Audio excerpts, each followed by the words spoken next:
قربانی ایک ایسا عمل ہے کہ قربانی کرنے سے اللہ تعالیٰ بہت راضی ہوتا ہے۔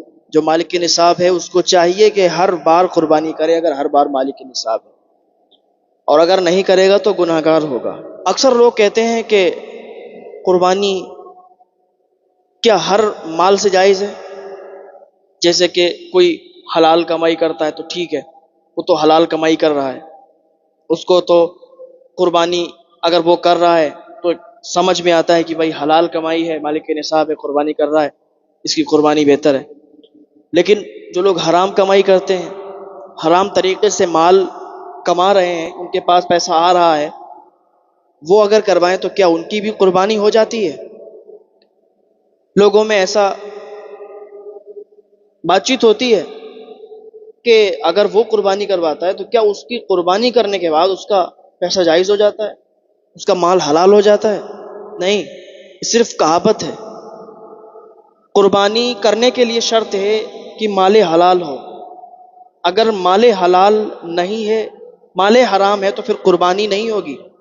لوگ کیا سمجھتے ہیں کہ برے عمل کرتے رہیں گے، بری طریقے سے پیسے کماتے رہیں گے، حرام طریقے سے پیسے آتے رہیں گے، قربانی کے وقت میں قربانی کروا دیں گے تو قربانی ہو جائے گی؟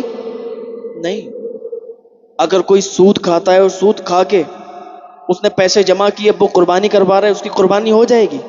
نہیں بھائی، یہ شریعت کہہ رہی ہے، ہم نہیں کہہ رہے۔ سود کے پیسوں سے بزنس کر کے، سود کے پیسے کما کے اگر کوئی قربانی کرواتا ہے تو اس کی قربانی نہیں ہوگی۔ اگر کوئی شراب بیچ کے پیسے کماتا ہے پھر وہ قربانی کرواتا ہے تو قربانی نہیں ہوگی۔ یہ کوئی معمولی چیز نہیں ہے۔ قربانی اللہ کے نام سے ہوتی ہے، اللہ کے لیے ہوتی ہے، حضرت ابراہیم علیہ السلام کی سنت ہے۔ بھائی اس کو مذاق نہ سمجھنا۔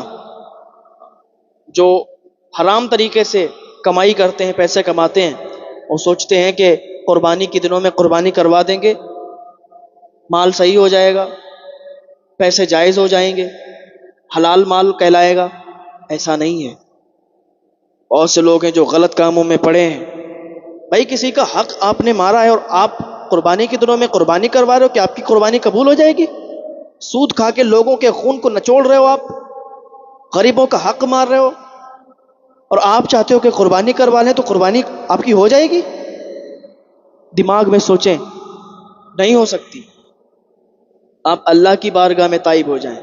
اللہ تعالیٰ نے آپ کو چھوٹ دی ہوئی ہے، اللہ تعالیٰ نے آپ کو چھوٹ دی ہوئی ہے، تو آپ پر کوئی عذاب نہیں آ رہا۔ ورنہ پہلے کی امتوں پر آپ دیکھ لیں، جو بھی گناہ کرتے تھے ان پر فوری طور پر عذاب آ جاتا تھا۔ یہ تو حضور پاک صلی اللہ تعالیٰ علیہ وسلم کے وسیلے سے ہم لوگ بچے ہوئے ہیں۔ ارے بھائی حضور کی دعائیں ہیں ہمارے ساتھ، ہم حضور کی امت میں ہیں، اسی لیے آج ہم پر عذاب نہیں آ رہا۔ ہاں، حضور پاک صلی اللہ تعالیٰ علیہ وسلم کی عطائیں ہیں یہ۔ بھائی آپ دیکھیں آج کتنے گناہ ہو رہے ہیں۔ شراب پینا اور شراب بیچنا یہ کوئی چھوٹا گناہ ہے؟ سود کھانا، سود کے ذریعے سے غریبوں کے خون کو نچوڑنا یہ کوئی چھوٹا گناہ ہے؟ نہیں بھائی، یہ بہت بڑا گناہ ہے۔ اگر کوئی بھی کرتا ہے اس کو تو اللہ کی بارگاہ میں تائب ہو جائیں، کیونکہ زندگی کا کوئی پتہ نہیں ہے کہ کب زندگی کی شام ہو جائے اور کب اس چھوٹے سے گڑھے کے اندر جا کے ملو اور وہاں سرکار تمہارے طرف نظر کرم بھی نہ کریں، تمہاری طرف چہرہ بھی نہ موڑیں، تو پھر کیا کرو گے؟ وہ قبر، وہ گڑھا بہت چھوٹا ہے۔ آپ ذرا سوچیں کہ اگر آپ کا گھر ہے اور گھر کے اندر کمرے میں ہی آپ لیٹے ہوں اور ایک سانپ نمودار ہو جائے تو روح کانپ جاتی ہے۔ چارپائی پر لیٹے ہوں، چھت سے چھپکلی گر جائے تو روح کانپ جاتی ہے۔ ہم اس چھوٹی سی جگہ میں کیسے رہیں گے؟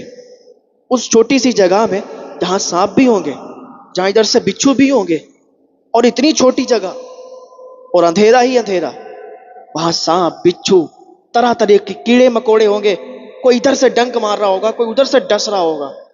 ڈر کتنا ہوگا؟ وہاں تو یہ بھی نہیں ہے کہ یار مجھے مرنا ہے، وہاں تو صرف یہ ہے کہ مرنا نہیں ہے۔ جہنم کی آگ میں ڈالے جاؤ گے، جلائے جاؤ گے۔ یہاں تو اگر آگ لگ جائے تو ٹھیک ہے کہ جل جائیں گے، مر جائیں گے۔ یہاں تو ایک کوئی بھی ہو کہہ سکتا ہے او بھائی زندگی کا کیا پتا کب زندگی کی شام ہو جائے، لیکن وہاں کیا کہو گے آپ؟ یہاں یہاں غریبوں کے خون کو نچوڑ کر آپ گئے، یہاں آپ غلط طریقے سے پیسے کما کے گئے، تو کیا بنایا آپ نے؟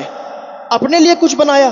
بڑے بڑے زمیندار آئے، بڑے بڑے لوگ آئے جنہوں نے حلال کمائی کی اور وہ اس دنیا سے رخصت ہوئے، آج پوری دنیا ان کے نام کو جپتی ہے، پوری دنیا انہیں یاد کر رکھی ہے۔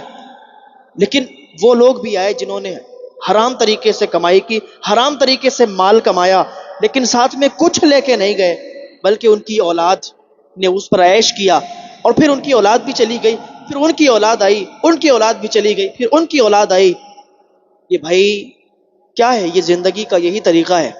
آپ جاؤ گے، آپ کی اولاد آپ کے مال پر عیش کرے گی، وہ جائے گی، اس کی اولاد اس کے مال پر عیش و آرام کرے گی۔ تو پھر جب زندگی اتنی کم ہے، جب زندگی کا کوئی پتہ نہیں ہے، تو پھر کیوں اس طریقے سے ہمیں پیسے کمائی کرنا؟ جب زندگی کا کوئی پتہ نہیں ہے، زندگی کب ختم ہو جائے ایک سانس کا بھی پتہ نہیں ہے، تو پھر ہم کیوں حرام طریقے سے کمائی کریں؟ کیوں نہ ہم اللہ کو راضی کریں؟ ہاں ٹھیک ہے، اب تک کری حرام کمائی، اب تک آپ نے سود کھایا ہے، شراب بیچی ہے، جوا کھیلا ہے، زنا کیا ہے، جو بھی آپ نے کیا ہے، آج ہی اللہ کی بارگاہ میں تائب ہو جائیں، اور ایسے تائب ہو جائیں رو رو کے گڑ گڑا کے اللہ کی بارگاہ میں آپ دعا کریں، توبہ کریں، اے پروردگار عالم، آج کے بعد کبھی بھی کوئی جرم نہیں، کوئی گناہ نہیں ہوگا، معاف فرما دے۔ وہ رب تو اتنا کریم ہے، اتنا رحیم ہے کہ ایک ہی توبہ سے، ایک ہی آنسو سے ایسے معاف فرما دیتا ہے جیسے کبھی بھی کسی نے گناہ نہیں کیے، تائب ہونے والے نے کبھی بھی آپ نے گناہ نہیں کیے، ایسا معاف فرما دیتا ہے۔ ہاں بھائی، یہ زندگی زیادہ دن کی نہیں ہے۔ یا تو ہمیں معلوم ہے کہ بھائی ہم 70 سال رہیں، یہ ہمیں معلوم بھی نہیں ہے کہ ہماری زندگی کتنی ہے، 70-80 سال کی ہے، یا بس 40-50 سال کی ہے، یا 15-20 سال کی ہے۔ ہمیں کیا پتا اپنی سانسوں کے بارے میں؟ سانس آ رہی ہے، اگلی سانس آئے گی یا نہیں آئے گی، کوئی پتا ہے؟ کب انسان دنیا سے رخصت ہو جائے گا، کوئی پتا ہے؟ نہیں پتا نا۔ تو پھر اللہ کی بارگاہ میں تائب ہو جائے، اور اگر حرام کمائی سے قربانی کروا رہے ہیں تو پھر قربانی وہ اللہ کی بارگاہ میں قبول نہیں ہوگی۔ اور جتنی تم نے دولت کمائی ہے، تمہارے جانے کے بعد تمہارے جو بچے ہیں وہ عیش و عشرت پہ کریں گے، عیش و عشرت کریں گے، آرام کریں گے، اور آپ جہنم کے گڑھے میں ہوں گے، اور آپ اس کو بھگت رہے ہوں گے، آپ پر اس کا عذاب ہو رہا ہوگا، اور آپ اس عذاب میں مبتلا ہوں گے۔ پھر آپ کے بچے آپ کی دولت پر عیش کر رہے ہوں گے، آپ کے لیے انہیں دعا کرنے کا بھی ٹائم نہیں ملے گا، آپ کی فاتحہ پڑھنے کا بھی انہیں ٹائم نہیں ملے گا، آپ کے لیے عیسال پہنچانے کا بھی انہیں ٹائم نہیں ملے گا۔ ہاں بھائی، آپ ابھی زندہ ہو، آ جاؤ اللہ کی بارگاہ میں، آ جاؤ، اللہ تعالیٰ بہت رحیم ہے، بہت کریم ہے، معاف فرما دے گا۔ اللہ تعالیٰ کی بارگاہ میں دعا ہے، اللہ تعالیٰ ہم سب کو نیک عمل کرنے کی توفیق عطا فرمائے، گناہوں سے بچنے کی توفیق عطا فرمائے۔ ہاں تو بات